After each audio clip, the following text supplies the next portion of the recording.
الآن هذه الفرخ مع انه حجمه صغير بس ما عنده اي مشكلة. هسه نحاول نأكلها، نشوف كيف يأخذ الأكل بشكل طبيعي.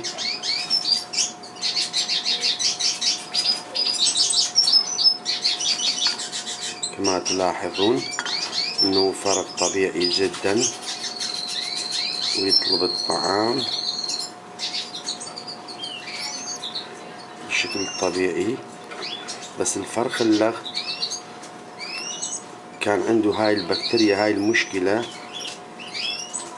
وما كان يطلب الأكل بشكل طبيعي. كما تلاحظون كما تلاحظون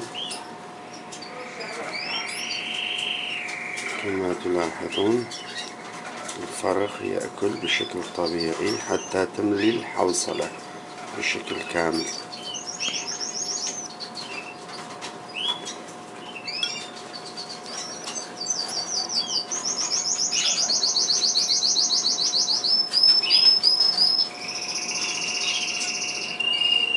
كما تلاحظون